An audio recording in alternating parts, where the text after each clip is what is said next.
السلام علیکم دوستوں، آج ہم نکلے ہیں، روزہ رمضان ہے اور ایوننگ میں روزے کا ٹائم پاس کرنے کے لیے تو ویڈیو بنانے کا مقصد یہ رہا کہ میں ایک ویڈیو دیکھ رہا تھا جس میں دیکھا کہ ہمارے ملک میں لوگوں کا ڈبل اسٹینڈرڈ جیسے 2007 میں ہم نے جب ہم تو وہاں پہ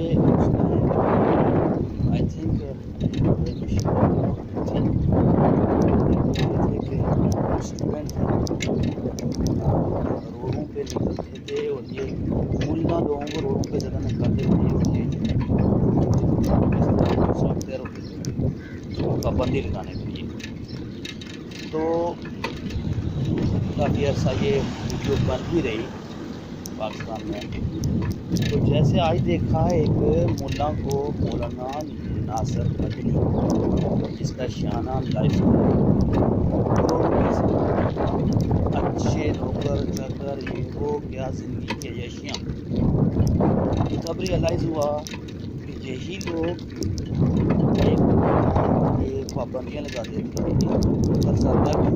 وہ بینڈ کروائے رکھا کھانا بہت بڑا کبیرہ بنا سمجھتے تھے اور ساتھ میں یہ جو تصویر بنانا بہت بڑا گناہ سمجھتے تھے اور لوگوں کو کافر پہ فتوے دے دیا کرتے تھے.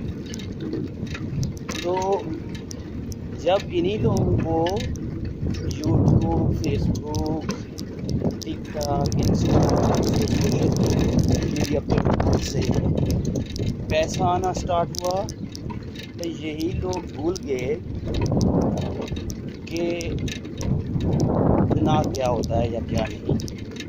پیسے کی دھن میں مست ہو گئے اور آج کہاں سے کہاں پہنچ گئے. تو کہنے کا مقصد یہ تھا کہ ان لوگوں کا ڈبل اسٹینڈرڈ پورے ملک کے اندر گورنمنٹ کو دیکھیں کسی اور کو دیکھیں سب کا ڈبل اسٹینڈرڈ ہے. پبلک کا یہ حال ہے کہ اگر ان کو دیکھیں تو ہمارے یہاں جو چوڑے ہوتے ہیں چوڑوں کے ساتھ بیٹھ کر کھانا پسند نہیں کریں گے، ان کے ساتھ ٹریول کرنا پسند نہیں کریں گے. لیکن اسی گھر کی چوڑی اگر ہو تو اس کے ساتھ سونا سارے پسند کریں گے. ان لوگوں کا ایسا اسٹینڈرڈ ہے. تو وہ ناصر مدنی کی ویڈیو دیکھی تو سوچا آپ سے بھی شیئر کرتے چلیں. بہت شکریہ. اللہ